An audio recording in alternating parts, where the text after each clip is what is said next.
So this salt level is 1.022, which I'm very happy with, and the temperature is 25 degrees. There's a lot of red cyanoalgae in here, so that's indicating an imbalance in the water and will definitely need to be treated.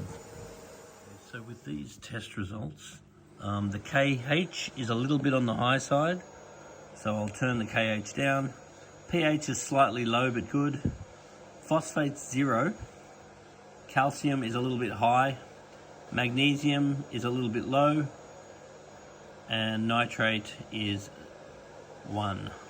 Now, because the phosphate level is 0 and we're getting heaps of red slime algae, I'm going to recommend that the settings of this dosing pump, which would be set up on somebody's app, I'm going to say that the phosphate remover, I'd want to make that pretty much 0.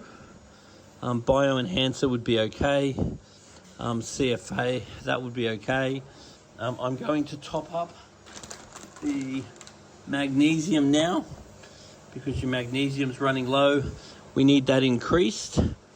I won't bother with the alkalinity because I want that reduced, and I won't bother with the calcium because I want that reduced.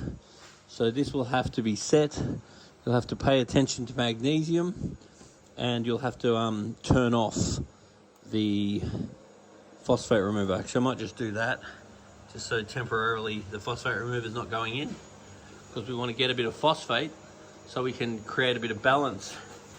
Now the skimmer hasn't been cleaned in a long time, so I'll give that a clean now. Just bear in mind with the skimmer that unless you're cleaning the inside of the skimmer, which you can easily do by just turning this top, so that cleans the inside of the skimmer, you really need to make sure that's inside, which this is cleaning by turning this, is done a couple of times a week.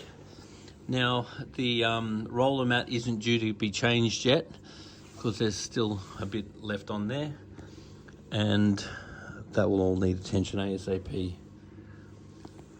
I would also want to add some anti-red, and the anti-red will help to get rid of the red algae and keep the lights minimal at the moment too. Now I'm also going to highly recommend that we put some polyfilter into the filter, because we're going to be killing off this algae soon.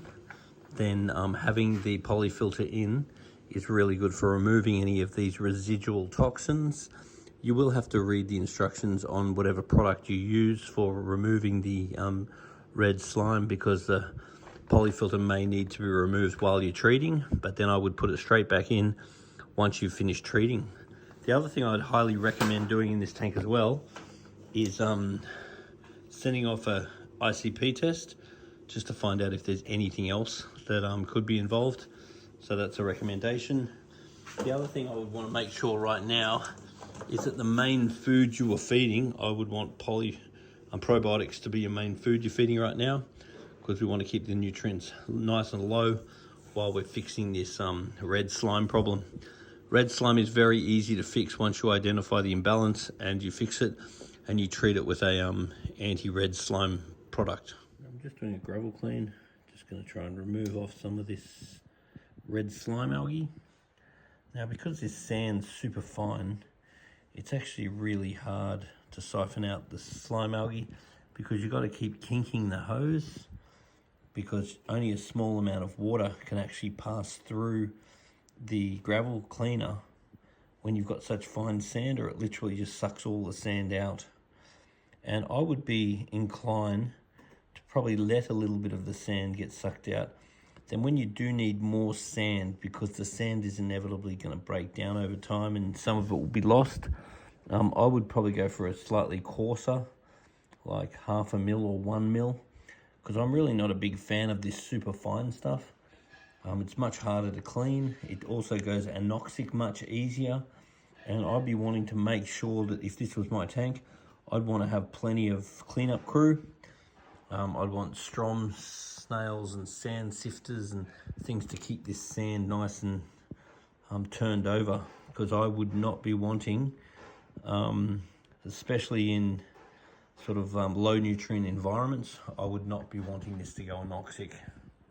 Now, particularly with this super fine sand, if you're doing anything like a good gravel clean like I'm doing today, I would make sure that I had some polyfilter in the filter, because what the polyfilter will do is adsorb and absorb any potential toxins that can be released. Now, because there's like a layer of algae over this sediment, it would go anoxic really quite easily. And then if we get bad bacteria underneath this sand in the anoxic zone, then the potential hydrogen sulfide or any of these gases could potentially be released, and which could even kill your fish and even potentially make you sick. So I think polyfilter is an absolute must, particularly when doing jobs like this, particularly with very fine sand, because the polyfilter will pretty much obliterate that risk. So now I'm using the siphon just to go through and suck out a lot of this algae off the rock, and it really works quite effectively. You can see the algae exiting the tank. But in order to fix an imbalance like this, I would really recommend servicing or getting the aquarium serviced at least weekly until the aquarium's back on top. Then once it gets back on top, we really want to stabilize the water so this doesn't actually happen again, because while the water is very unstable like it is now, with these test results, especially with zero phosphate, we're going to get undesirable issues like this red algae. Now I'm just starting to net all the cyano out. As you can see, after the clean, it's dislodged heaps of cyano. And that's another reason why I really want the polyfilter in there, because as this cyano dies off or gets established, then I want to make sure that the polyfilter media is in there, and the polyfilter can adsorb and absorb anything impure out of the water, including various toxins that can be released from algae and cyanobacteria. So anytime I'm doing something nice and big with the tank, I'll always like to put in a fresh polyfilter. That way I'm pretty sure that I'm not going to have an adverse action for any cleaning that I've just done, which sure has happened to me in the past. Polyfilters saved me on many, many occasions. If you're a serious reefer, then a reverse osmosis unit is something that I definitely like to see you have.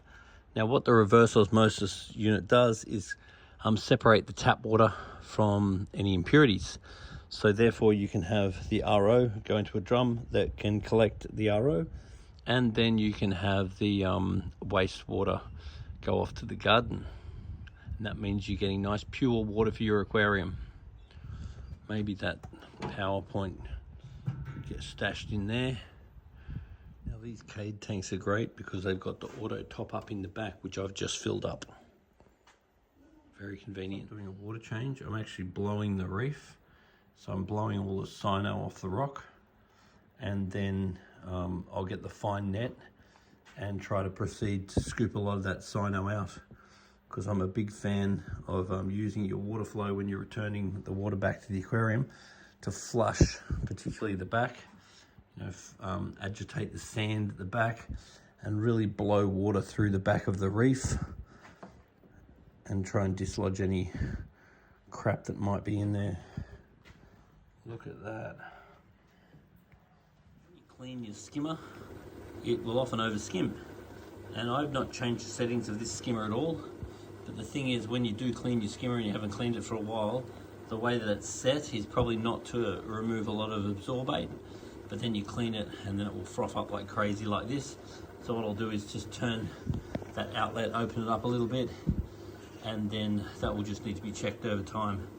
When you're checking your skimmer, you really want to be adjusting it, then wait an hour or two, then adjust it, then wait an hour or two. The skimmer is working nicely, but you'll just need to keep an eye on it. Make sure that the white froth stays inside and the coloured froth comes out. Now, in order to scrub out a lot of these nutrients and compete with this red algae, I've put in some polyfilter that's already getting dirty.